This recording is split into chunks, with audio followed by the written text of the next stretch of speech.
지난 27편까지는 조직신학에서 잃어버린 연결고리 이스라엘론의 저자 아놀드 지 프루첸바움 박사가 오늘날 기독교계의 4대 학파 중에 3대 학파인 언약무천년주의, 언약후천년주의, 언약전천년주의의 이스라엘론에 관하여 비평한 논문을 실었습니다.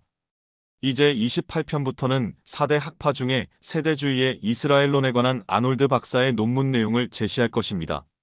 오늘날 기독교계에서 정통이라고 주장하는 교단 대부분은 대체로 언약무천년주의 교리를 지지하고 따르며 언약후천년주의와 언약전천년주의와 세대주의 교리를 따르는 교파는 소수에 불과합니다.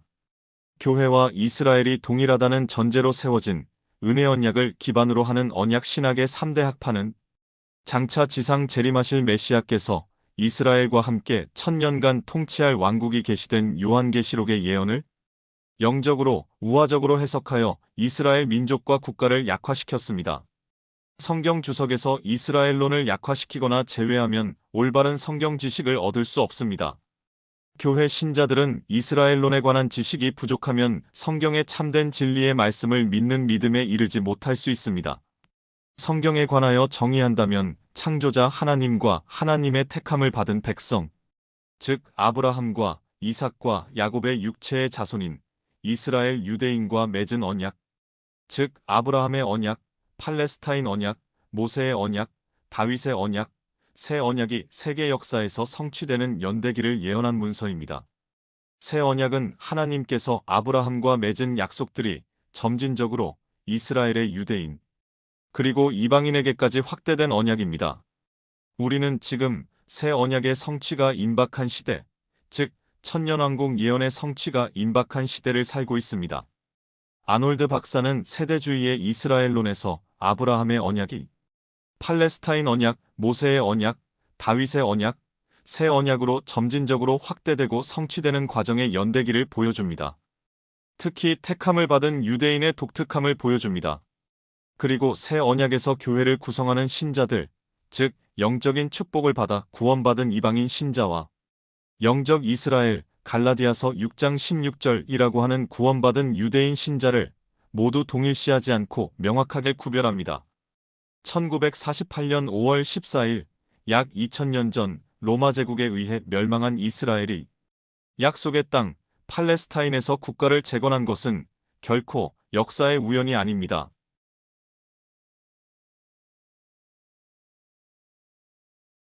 체퍼는 교회론을 요약하면서 교회와 이스라엘의 구별이라는 주제를 선택합니다. 여기서 체퍼는 새로운 내용을 추가하지 않고 앞에서 자세히 설명한 요점만 요약합니다. 이전 저작에서 체퍼는 몇 가지를 추가로 구별하지만 이스라엘과 교회라는 제목 대신에 유대교와 그리스도교라는 제목을 사용합니다. 완전한 종교 체계에는 7가지 특징이 있다고 지적하면서 세대주의는 유대교와 그리스도교를 구분하는 근거가 있어 이해된다 라고 말합니다. 첫 번째 특징은 하나님 앞에서 인간이 받아들일 수 있는 지위입니다. 체퍼가 주제를 소개하면서 밝힌 점은 아브라함의 부름과 율법의 주심으로 인간이 하나님께 유리하게 설 수 있는 크게 다르고 표준화된 2가지 신성한 조항이 있었다는 것입니다. 언약신학자들은 세대주의자의 이와 같은 진술을 한 가지 이상의 구원의 길을 가르치고 있는 것으로 오해하는 경향이 있습니다. 이 진술의 요점은 구원이 아니라 축복을 받는 근거와 관련이 있습니다. 유대교의 경우에 이것은 육체의 혈통에 따른 것이었고 그리스도교의 경우에 하나님의 왕국으로 들어가기 위해 영적으로 태어나는 것입니다. 이스라엘의 경우 지상의 백성을 위해 계획된 축복의 언약에 참여할 권리에 들어가는 것은 육체의 혈통에 따른 것이며 지금도 마찬가지입니다. 언약의 축복은 민족의 축복이었고 육체의 출생으로 그 민족의 일원이 되었습니다. 이스라엘이 이집트로 내려갔을 때 한 가족으로 내려갔지만 나올 때는 한 민족으로 나왔습니다. 이집트에서의 구속은 민족적 구속이었고 그 세대로 국한되지 않았기 때문에 개인적 구속이 아니었습니다. 민족으로서의 이스라엘은 모든 역사를 통해 구속받은 민족으로 남아 있습니다. 체퍼는 신중하게 민족적 언약과 개인적 언약을 구별합니다.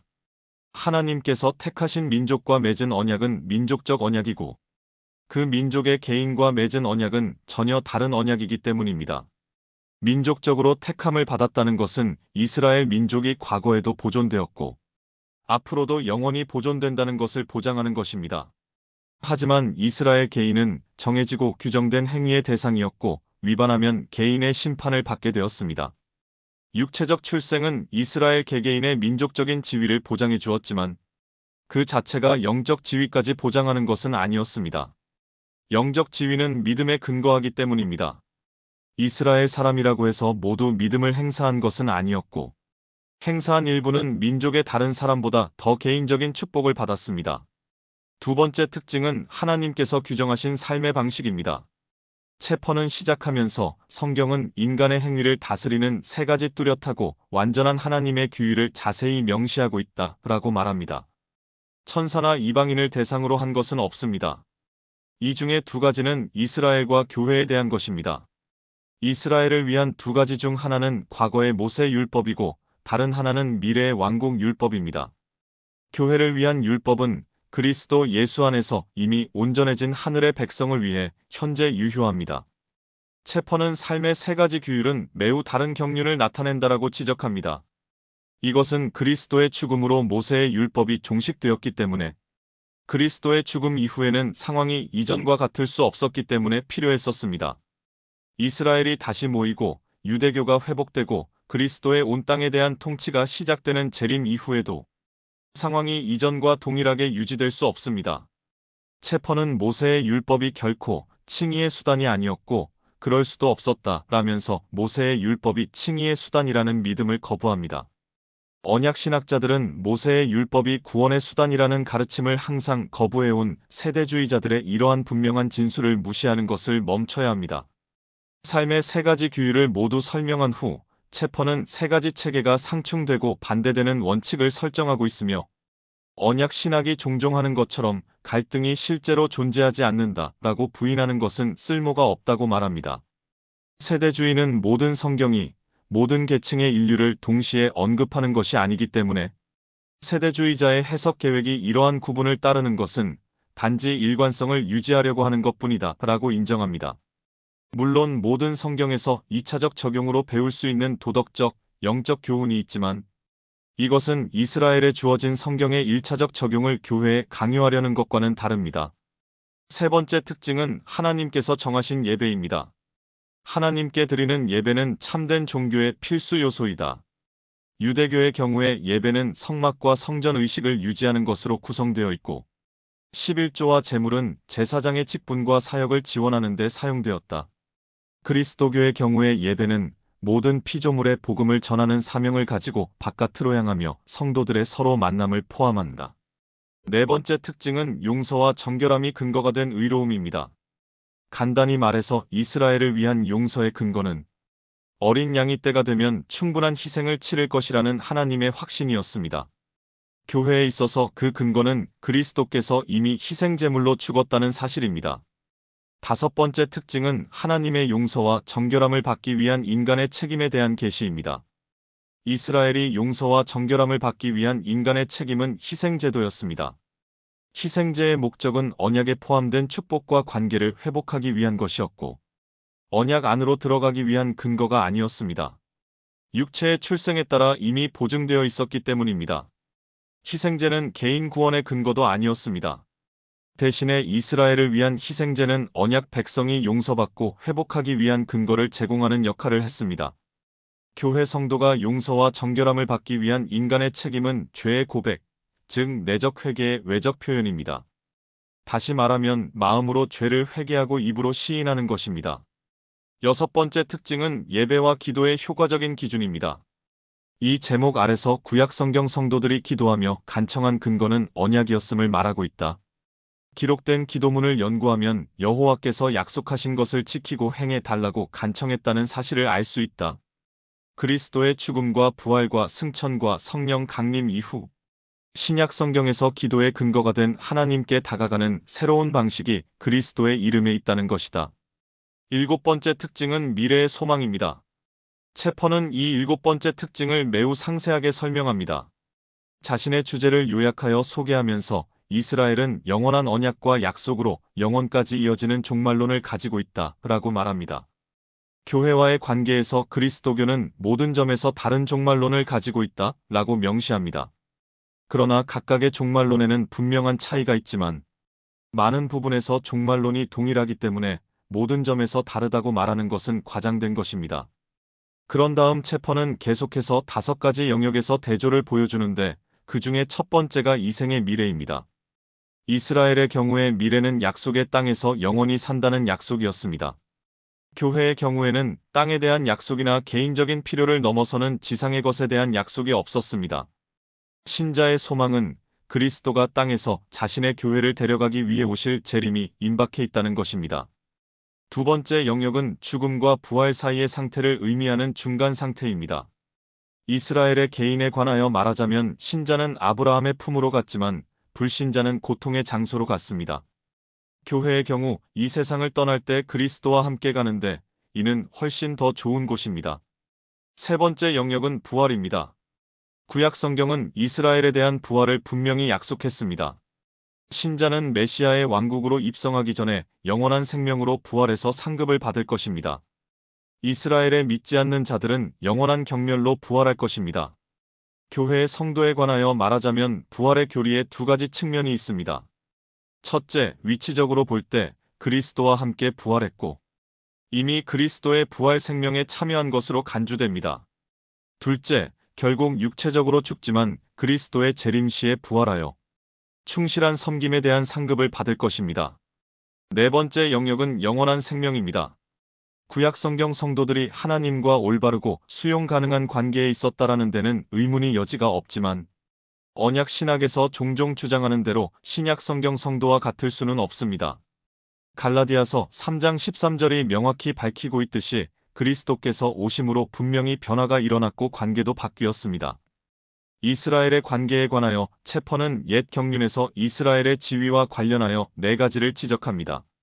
첫째, 유대인들은 하나님과의 언약 관계 안에서 태어난 그 자체가 은혜가 지극히 풍성한 민족이라는 증거이다. 둘째, 실패할 경우를 대비해 희생제라는 제도를 제공하셨는데 그게 헤아릴 수 없는 은혜의 또 다른 증거였다. 셋째, 희생제를 등한시하여 하나님으로부터 버림을 받아 쫓겨날 수 있더라도 구원을 잃어버리는 것이 아니며 언약의 약속과 축복의 지위만 이룰 수 있다. 넷째, 미래에 이스라엘은 민족적으로 구원을 받고 용서받는다는 것이다. 이스라엘을 위한 영원한 생명은 미래에 기대었습니다. 체퍼는 모세의 율법은 삶의 규율이며 구원의 수단이 아니었다고 다시 한번 강조합니다. 이스라엘의 민족적 구원은 미래적이며 재림과 함께 오겠지만 교회 성도는 믿을 때 구원받으며 구원은 초림과 함께 이루어집니다. 5번째 영역은 언약된 다윗 왕국입니다. 체퍼는 이 측면이 유대교 종말론에서 가장 광범위하고 중요한 특징이라고 말합니다. 사실 예언된 예언 중에 가장 큰 난제 중에 하나가 메시아의 왕국과 지상에서의 이스라엘의 영광에 대한 기대에 관한 것입니다. 교회의 성도에 대해서도 마찬가지로 많은 예언이 있지만 이는 하늘에서 구속받은 자의 영광을 예상하는 것입니다. 체퍼가 이 5가지 대조 영역에 대해 언급하는 모든 요점은 모든 세대주의자가 지지하는 것은 아니지만 모두 어느 정도는 동의할 것입니다. 그런 다음 체퍼는 각 무리의 궁극적인 거룩한 지위를 논의하면서 이 부분을 마무리하고 하나님께서는 2 무리와 자유롭게 똑같이 성막을 지으실 것이라고 명시합니다. 이것은 새 땅의 영원한 질서에서 일어날 것입니다. 이스라엘 언약 약속들은 하나님 계획의 이러한 측면을 포함하는데 모두 지상적이면서도 영원하기 때문에 민족의 실체가 새 땅에서 영원히 계속될 것입니다. 새 땅은 또한 교회 성도에게도 예정되어 있지만 교회는 이스라엘과 구별될 것입니다. 체퍼는 구약 성경 성도들이 하나님과의 언약 관계로 인해 하나님 앞에서 올바른 지위를 얻었고 희생제를 통해 정죄함에서 벗어난 것을 경험했다고 거듭 강조합니다. 이것은 동물의 피를 흘림으로써 구원을 받았다는 의미가 아니라 단지 하나님과 교제한다는 의미였고 하나님과 올바른 관계에 있을 때 세속적인 축복을 받았다는 근거였을 뿐입니다. 실제로 체퍼는 하나님을 향한 믿음은 일상생활에서 가장 중요한 부분이었다 라고 분명히 단언합니다. 하지만 히브리서 11장 39에서 40절이 지적하듯이 그들의 믿음은 큰 성취를 이루었지만 히브리서 11장 4에서 38절 그러함에도 불구하고 약속을 얻지 못했습니다. 체퍼에 따르면 이 구절은 이스라엘의 약속 성취가 지연되고 있음을 선언할 뿐만 아니라 이스라엘에 대한 언약의 축복과 우리에게 속한 더 나은 것들도 구별하고 있다고 합니다. 현세적 축복과 일부 영적 체험이 모세의 율법을 통해 주어졌지만 죄가 제거되고 영원한 생명을 얻고 왕국의 영광을 얻는 더 큰 특징은 메시아의 재림과 관련하여 이스라엘에만 예비되었다라는 것입니다. 하지만 이스라엘과 교회 모두 하나님께서 사람들 가운데 성막을 세우실 새 땅의 새 예루살렘에 함께 참여할 것입니다. 체퍼는 다른 저작 중에 하나에서 언약신학자들이 이스라엘과 교회를 혼동하는 해석학적 이유를 지적합니다. 언약신학자들은 종종 성경 예언에 대한 우화적인 접근 방식을 옹호할 때 상징의 사실 뒤에 숨어버립니다. 그러나 체퍼가 지적하는 것은 일부 예언이 상징적인 언어로 포장되어 있지만 대부분의 예언은 대체로 그러한 상징주의로 인한 문제에 얽매이지 않는다면서 자료들 대부분은 그 의미를 합리적으로 의심할 수 없는 단어로 쓰여졌다 라고 지적합니다. 진짜 문제는 이스라엘을 교회와 혼동하고 이스라엘을 위한 예언을 교회에 적용하는 것입니다. 이러한 적용은 성경에 근거가 없으며 어찌할 바를 모를 정도로 혼란스럽고 터무니없는데 이러한 유형의 체계에서는 이스라엘의 축복만 교회에 적용되고 저주는 이스라엘에 남겨지기 때문입니다.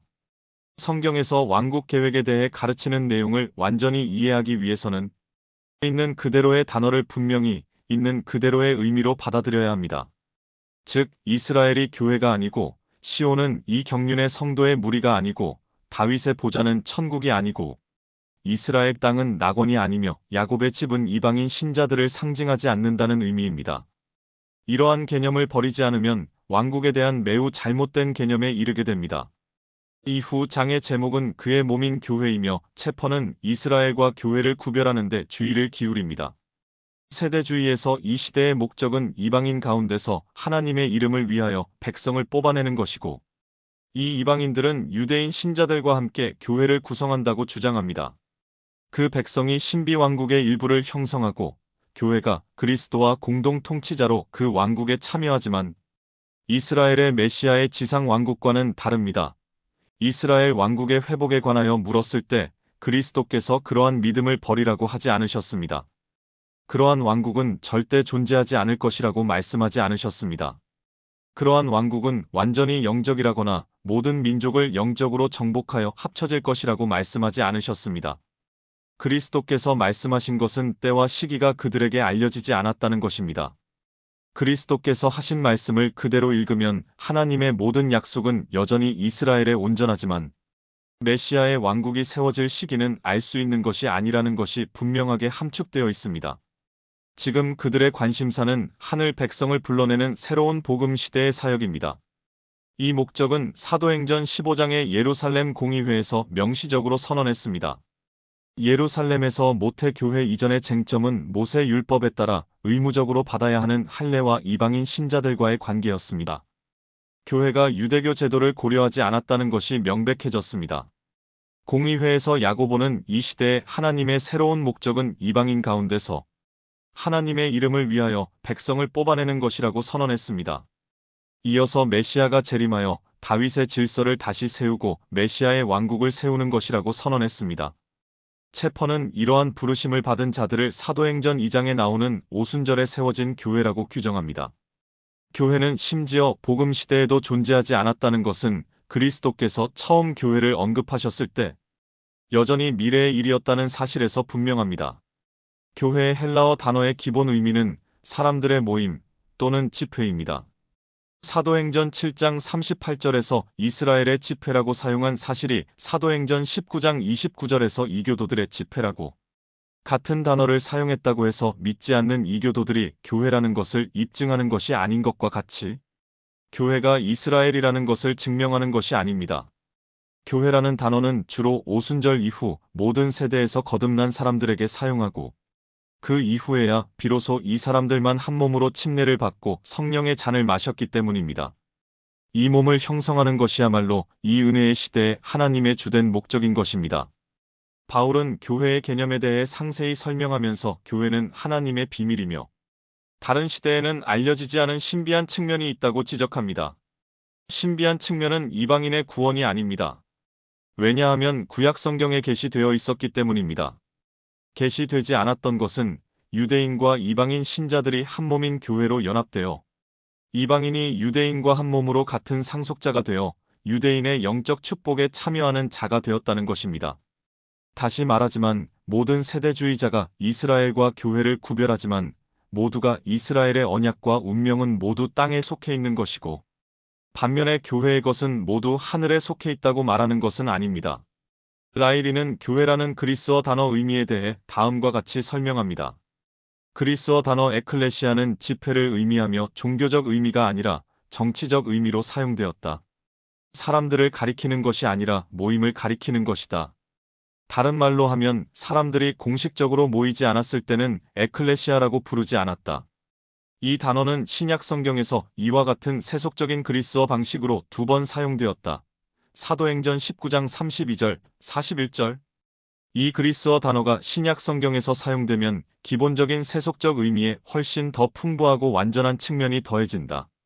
예를 들면 사람들이 모였든 모이지 않았든 그 자체가 에클레시아이다.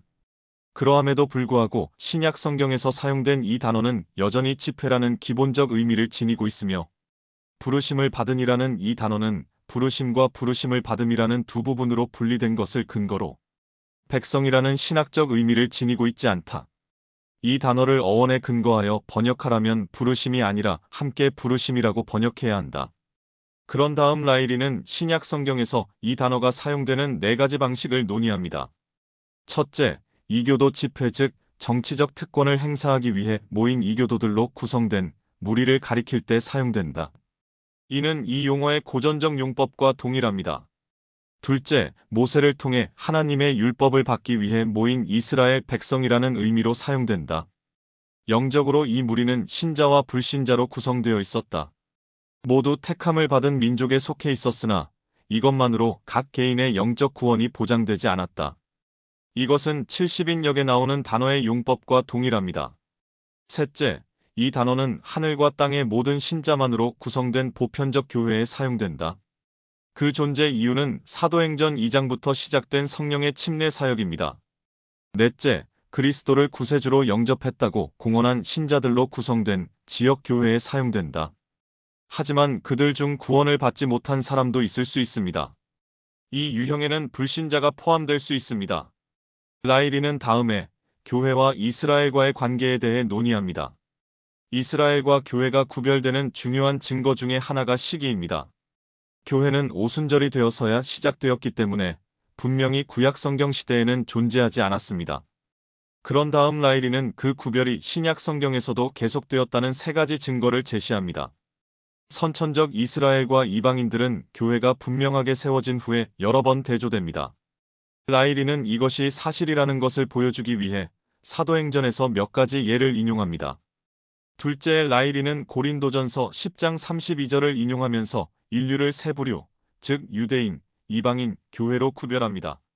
라일리는 이러한 구별은 이스라엘이 교회와 동일하다면 아무 의미가 없을 것이라고 말합니다.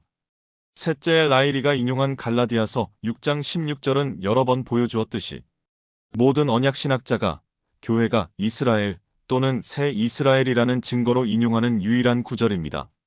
하지만 라일리는 제시된 이 구절이 교회가 이스라엘과 동일시된다는 명확한 증거가 아니라고 말합니다. 언약신학자들은 결론에 도달하기 위해서 카이라는 단어의 2차적인 의미에 의존할 수밖에 없습니다. 그러므로 하나님의 이스라엘을 교회와 동일시하는 설명으로 받아들입니다. 언약신학은 이 방식을 받아들일 수밖에 없는데 언약신학자들의 해석이 옳다면 교회를 이스라엘과 동일시하는 유일한 해석이기 때문입니다. 이 단어는 교회 전체에 대한 축도에서 특히 중요한 부분, 유대인 신자들을 강조하는 것으로 받아들여질 수 있습니다. 더 나아가서 카이의 1차적인 의미는 언드입니다. 이 1차적 의미에서 카이는 요컨대 유대인 그리스도인을 새로운 피조물과 연결하는 것입니다. 라일리는 갈라디아서의 핵심은 설명적 사용에 반대하는 것이라고 말합니다. 바울이 책 전체에 걸쳐 유대인 율법주의자들을 비난하고 있었기 때문에 율법주의를 버리고 진정으로 그리스도와 동행한 유대인들을 골라내는 것은 당연한 일이라는 것입니다. 라일리는 다음에 교회와 이 시대의 관계를 다룹니다. 세대주의자들은 교회가 구약 성경에 존재했다고 믿지 않지만 그 존재는 이 시대에만 고유한 것이다. 라일리는 이에 대한 네 가지 증거를 제시합니다. 첫째, 예수께서 내가 내 교회를 세우리라 라고 선언하신 마태복음 16장 18절을 인용합니다. 미래 시제를 사용한 것은 교회 자체가 인용한 마태복음 16장 당시 여전히 미래였음을 보여줍니다. 언약 신학이 옳다면 예수께서 이미 존재하는 것에 계속 추가할 것이라고 말씀하지 않으셨을 것입니다. 둘째, 에베소서 1장 20절에 따르면 부활은 교회를 세우기 위한 전제 조건이었습니다. 그리스도가 부활한 후에야 비로소 교회의 머리 역할을 할 수 있기 때문입니다. 셋째, 교회는 영적인 은사가 없이 운영 주체가 될 수 없고, 에베소서 4장 7에서 12절에 따르면 이 은사들은 그리스도께서 승천하신 후에야 사용할 수 있었습니다. 승천은 교회가 탄생하기 위한 또 다른 전제 조건이었습니다. 네 번째 증거는 한 몸의 신비한 특징에 관한 것입니다. 이 신비의 내용은 이방인이 복음으로 그리스도 안에서 동료 상속자가 되고 몸의 동료 일원이 되고 약속에 참여하는 동료가 된다는 것입니다. 신비의 본질은 비밀의 본질이며 비밀이 알려지지 않았던 시기와 알려지게 된 시기의 개념이 포함됩니다. 이방인이 구원을 받았고 영적인 축복을 받았으며 하나님의 구속 계획에 포함되었다는 사실은 구약 성경에 예언되어 있었기 때문에 이 사실은 비밀이 될 수 없습니다. 계시되지 않은 것은 이방인과 유대인이 함께하는 공동체가 있을 것이라는 것입니다. 이 한 몸은 또한 에베소서 2장 15절에서 새 사람이라고도 불리며 새로운 것이 된 이 몸은 이스라엘의 연속이거나 재창조가 될 수 없습니다. 언약신학자들은 항상 하나님의 백성은 하나뿐이라고 주장하며 또한 한 하나님 백성의 단일 연속성을 주장하기 때문에 자주 교회가 이스라엘이라고 주장합니다. 이러한 주장은 본문에 대한 억지 해석입니다. 라일리는 연속성과 불연속성이 모두 존재한다고 설명합니다. 모든 시대에 구속받은 모든 사람은 하나님의 가족의 일원이며 공동 운명은 천국이라는 점에서 연속성이 있습니다. 단순히 구속되었기 때문에 연속성이 있습니다. 오늘날 구속받은 사람은 어떤 종류의 이스라엘 사람이 아니라 그리스도의 몸 안에 있었기 때문에 불연속성이 있습니다. 이것은 이스라엘에 속하지 않은 아브라함의 시대 이전에 에녹과 노아처럼 구속받은 사람들의 불연속성과 동일합니다. 오늘날 성도들은 다른 시대에는 알려지지 않았지만 이제 계시된 새 사람이고 새 몸인 교회의 구성원입니다. 바로 이 사실 때문에 교회는 이 시대와 구별됩니다. 라일리는 2장의 결론에서 교회와 성령의 관계를 논의하고 앞서 전개한 주제를 계속하면서 이 관계가 어떻게 교회 탄생의 원인이 되는지를 보여줍니다. 오순절 그날에 성령을 부어주심으로써 몸으로 기능하는 교회가 시작된 것을 보여준다. 주님은 승천하시기 전에 제자들이 속히 성령으로 침례를 받을 것이라고 약속하셨다. 사도행전 1장 5절. 2장의 오순절 이야기에는 침례라는 단어가 나오지 않지만 11장 15에서 16절을 보면 그날 처음으로 침례가 일어났다는 것을 알 수 있다. 바울에 따르면 고린도전서 12장 13절 성령 침례는 사람들을 그리스도의 몸 안에 있게 하고 그리스도의 몸은 교회이기 때문에 에베소서 1장 22에서 23절 몸인 교회는 사람들이 오순절에 처음으로 침례를 받았을 때 시작되었다. 또 다른 저작에서 라일리는 이스라엘과 교회를 대조하여 아브라함 언약의 본질은 조건이 없다는 증거로 사용합니다. 라일리는 성경에서 이스라엘, 이방인, 교회가 세 가지 방식으로 대비를 이루고 있음을 보여줍니다. 첫째, 선천적 이스라엘과 이방인 사이에는 대조가 있다. 여기서 요점은 교회가 세워진 후에도 신약 성경은 이스라엘과 이방인 사이의 대비를 유지한다는 것입니다. 이스라엘은 계속해서 이스라엘이라고 부르고 이방인과는 대조적으로 그렇게 부릅니다. 이스라엘이라는 용어에 해당하는 것은 유대인이라는 용어에도 해당합니다. 바울이 로마서 9장 4에서 5절에서 이스라엘의 특권을 열거할 때 교회가 세워진 이후에 기록된 현재의 현실로서 교회가 이스라엘의 축복을 빼앗지 않는다는 증거로 열거합니다. 언약조차도 언약이 폐지되었다면 의미가 없었을 민족적 언약입니다. 마지막으로 에베소서 2장 12에서 15절에 따르면 이방인은 이스라엘 특유의 축복에서 제외된다고 명시적으로 언급되어 있습니다.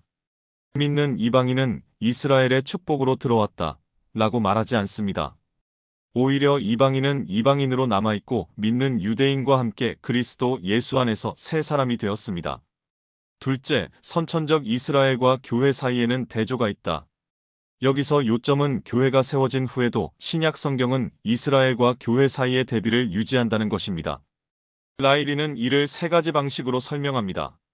첫 번째, 고린도전서 10장 32절은 이스라엘과 이방인뿐만이 아니라 이스라엘과 교회도 구별하고 있습니다. 두 번째 증거는 로마서 11장에 나오는 바울의 가르침입니다. 바울의 마음속에 이스라엘과 교회 사이에 대조가 없었다면 이 장에서 바울의 주장은 무의미했을 것입니다. 세 번째 증거는 이스라엘이 바로 오늘날까지 민족으로 존속해왔다는 놀라운 사실입니다. 다른 고대 민족들은 사라지거나 쇠퇴하거나 동화되었지만 유대인은 이스라엘이 국가로 재건될 때까지 인식할 수 있는 무리로 계속 존재하고 있습니다. 라일리에게 이스라엘의 재건은 선천적 이스라엘이 교회가 아니라는 것을 모두가 의심할 여지가 없이 증명해야 한다라고 말합니다. 셋째, 유대인 그리스도인과 이방인 그리스도인 사이에는 대조가 있습니다. 세대주의는 언약 신학과 달리 교회가 세워진 후에도 유대인 신자와 이방인 신자를 구별합니다. 라일리는 이 세 번째 대조가 대조 중에 가장 중요한 대조라고 생각합니다.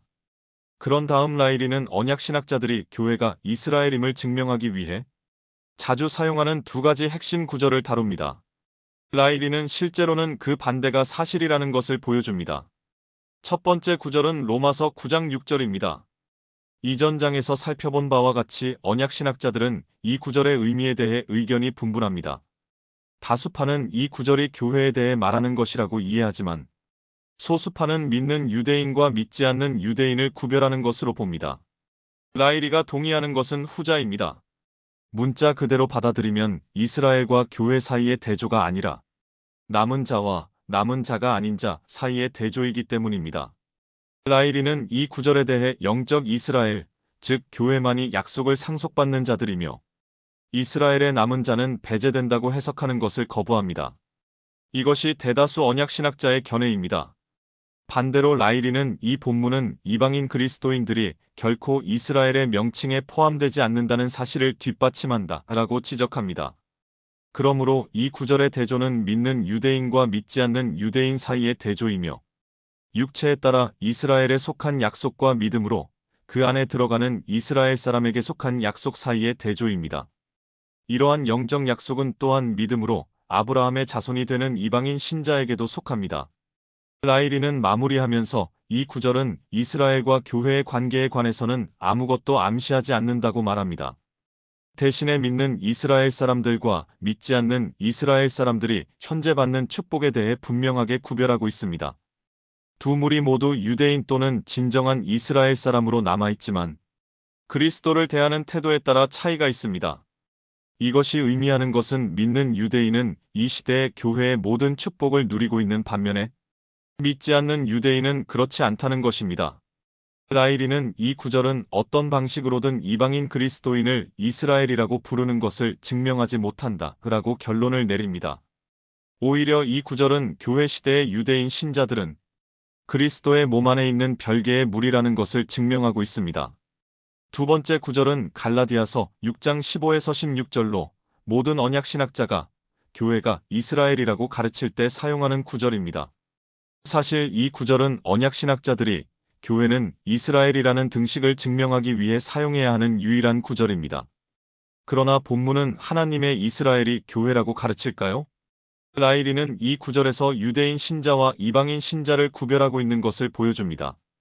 바울은 그리스도의 몸 전체에 선포된 이 축도에서 믿는 유대인들을 골라내고 있으며 여기에는 물론 이 유대인들도 포함됩니다. 카인은 언드라는 1차적인 의미로 이해되며 그들과 하나님의 이스라엘, 즉 이방인 신자와 유대인 신자를 연결하는 접속사로 사용됩니다. 바울은 이 구절에서 은혜의 규칙에 따라 행하는 모든 사람에게 축복을 구하며 믿는 이스라엘 사람들을 특별한 무리로 지목하고 있습니다. 이 세 가지 대조를 다룬 후 라일리는 다음과 같은 결론을 내립니다. 이 핵심 구절들이 무천년주의자들이 주장하는 것처럼 이스라엘과 교회를 동일시하지 않는다면 신약 성경의 어떤 구절도 동일시하지 않는다고 안전하게 결론을 내릴 수 있다. 모든 경우에 이스라엘이라는 용어는 이스라엘 민족이나 그리스도의 몸에 속하게 된 믿는 남은 자를 가리키는 데 사용된다. 어떤 경우에도 이스라엘 민족에게 한 약속은 절대 파기되지 않는다.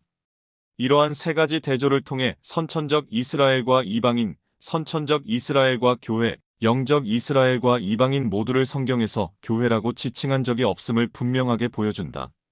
따라서 이스라엘에 속한 약속을 교회에 전가할 근거가 없다. 신약 성경 어디에도 교회를 이스라엘과 동일시한다는 구절은 단 하나도 없으며 모든 언약 신학자가 실제로 사용하는 유일한 구절인 갈라디아서 6장 15에서 16절은 다른 선택지에 빌미를 주기 때문에 근거가 약하다는 라이리의 결론은 옳습니다. 이스라엘이라는 용어가 발견되는 모든 경우에 유대인 전체를 가리키거나 그리스도의 몸에 속한 믿는 남은 자를 가리킵니다. 교회나 교회 안에 있는 이방인 신자들에게는 절대로 사용하지 않습니다. 어떤 경우에도 이스라엘에 대한 민족적인 약속은 절대 파기되지 않고 이스라엘에 속한 약속을 교회로 이전할 근거가 없습니다. 이스라엘론에서 분명하게 겹치는 또 다른 영역은 교회론에서 전천년주의의 근거를 논의하는 부분입니다. 라이리의 서문은 이 문제가 무엇인지 명확하게 설명합니다. 문제의 핵심은 교회가 현 시대의 별개의 무리인지 아닌지에 대한 여부이다. 만약에 교회가 구약 성경 예언의 대상이 아니라면 교회는 이스라엘의 약속을 성취하는 것이 아니라 이스라엘이 약속을 성취해야 하며 미래에도 그렇게 해야 한다는 것이다. 요컨대 세대주의적 견해를 가진 전천년주의는 교회가 독특한 실체이고 이 시대의 관계와 약속에 있어서 처음부터 이스라엘과 구별된다는 것을 인정한다. 만약에 교회가 별개의 무리가 아니라면 교회는 유대교가 완전히 꽃피운 일종의 발전체이자 이스라엘의 축복 약속, 심판은 아님, 의 성취자라는 생각을 가진 무천년주의가 들어올 수 있는 문이 활짝 열려 있다. 따라서 전천년주의와 교회로는 때려야 뗄 수 없는 관계에 있다. 이 장에서 라이리가 논의하는 세 가지 주요 영역이 있지만 실제로 이스라엘론과 관련된 것은 두 가지뿐입니다. 첫 번째는 교회의 신비입니다. 이것이 이스라엘론과 어떤 관계가 있는지 신비의 정의에서 알 수 있습니다. 신비는 구약 성경에서 예견되지 않았으나 신약 성경에서 계시된 진리입니다. 신비가 신약 성경에 총 27번 사용되었고 그 중에 20번을 사도 바울이 사용했습니다. 특히 에베소서 3장 5절에 사용된 단어에서 찾을 수 있습니다. 신비를 성경적으로 정의했다면 다음 질문은 교회가 신비인가입니다. 라이리는 신약 성경에서 교회 자체를 실제로 신비라고 부른 적이 없다고 인정합니다. 하지만 우리는 주요 요소들이 특별히 신비라고 지정되어 있었기 때문에 교회가 신비라는 것을 알고 있습니다. 라이리는 그러한 구체적인 요소를 네 가지로 제시합니다.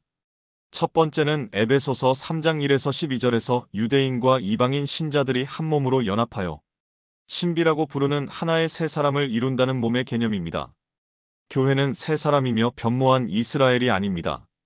두 번째 요소는 유기체 또는 너희 안에 계신 그리스도의 개념으로 그리스도께서 각 신자 안에 내주하시는 것을 의미하며 이를 신비라고 부릅니다.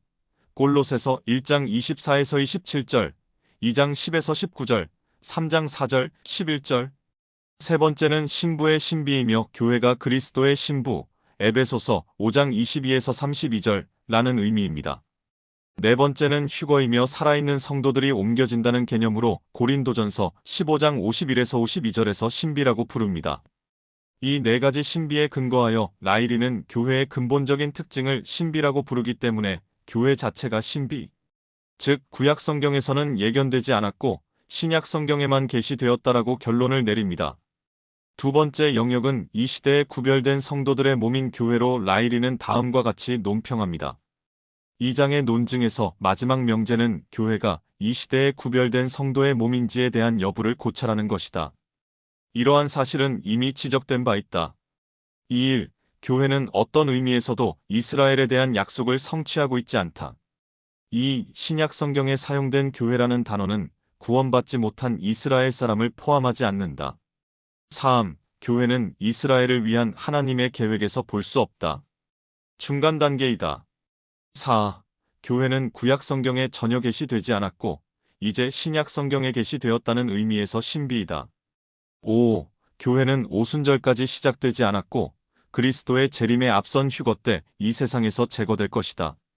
이러한 이유에 이제 우리는 교회가 이 시대의 별개의 성도들의 몸이라는 것을 보여주기 위해 두 가지 이유를 더 추가한다. 6. 신약 성경에서 교회라는 단어가 처음 사용된 것은 교회가 아직 미래라는 것을 나타낸다. 이 단어는 마태복음 16장 18절에서 처음 사용되었다. 내가 내 교회를 세우리라. 따라서 그리스도께서 지상 사역을 하실 당시에도 여전히 미래였다. 7. 에클레시아라는 단어를 사용한 것은 교회가 이 시대의 별개의 성도의 몸이라는 결론을 뒷받침한다. 이 단어는 그리스도의 몸으로 사용되었다. 이런 의미에서 교회라는 단어는 그리스도의 몸 안에서 성령으로 침례를 받은 사람들을 가리킨다. 고린도전서 12장 13절. 이것은 전문적인 단어가 사용된 것이다. 물론 구약 성경에서 그리스도를 영접한 이스라엘 백성은 그리스도의 몸 안에 들어간다고 번역되어 있지만 선천적 이스라엘은 선천적 이스라엘로 남아있으며 전문적인 의미에서 교회는 이 시대에 그리스도를 영접한 사람들로 엄격하게 제한된다. 그러므로 교회는 이 시대에 구별된 성도들의 몸이다. 라이리는 다른 저작 중에 하나에서 세대주의자들이 이스라엘과 교회를 구별하는 방식을 옹호합니다. 라이리는 세대주의적 접근 방식을 언약 신학의 세 학파 중에 두 학파와 구별하면서 시작하는데 두 학파 모두 어느 정도는 이스라엘과 교회를 동일하게 만듭니다. 언약 무천년주의는 신약 성경에 나오는 두 단어 이스라엘과 교회의 의미를 완전히 흐리게 하여 교회가 이스라엘에 대한 약속의 성취를 이어받는다 라고 주장합니다. 언약 전천년주의는 중간 정도로 교회와 이스라엘이 융합되지는 않았지만 어느 정도 혼합되어 있다고 주장합니다. 세대주의자는 이 두 가지 선택지를 모두 거부하고 실제로 신약 성경이 두 용어를 구별하고 있었기 때문에 문자적 해석학에 따라 구별할 수밖에 없습니다. 교회가 설립되었을 때 하나님께서 이스라엘에 대한 약속을 폐기하거나 교회에 포함시키지 않으셨습니다. 세대주의자는 성경 스스로 이야기하도록 허용하기 때문에 하나님의 두 가지 목적을 인정하고 이스라엘과 교회 사이의 구별을 유지해야 한다고 주장합니다. 언약신학자는 성경에 자신의 계획을 중첩시키는 경향이 있지만 세대주의자는 두 단어에 관한 귀납적 연구를 통해 결론을 도출합니다. 나중에 문자적 해석의 결론을 논의하면서 라이리는 세대주의자들은 성경을 문자적으로 해석해야 한다고 주장하며 이것은 성경 본문을 액면 그대로 받아들이는 결과를 낳는다 라고 말합니다. 이는 결국 구약 성경의 예언이 아직 성취되지 않았다 라고 주장하는 결과를 낳습니다. 따라서 예언이 문자적으로 성취되지 않고 교회에서 영적으로 성취되고 있다 라고 말하는 언약 무천년주의를 거부합니다. 또한 일부는 문자 그대로 성취되고 일부는 영적으로 성취된다 라고 보는 언약 전천년주의도 거부합니다. 문자적 해석은 결과적으로 성경을 액면 그대로 받아들이는 결과를 낳기 때문에 성경의 차이점을 인정하는 결과를 낳기도 합니다. 이러한 구별 중에 하나는 이스라엘과 교회 사이의 구별입니다. 이스라엘은 교회가 아니고 교회가 이스라엘도 아닙니다.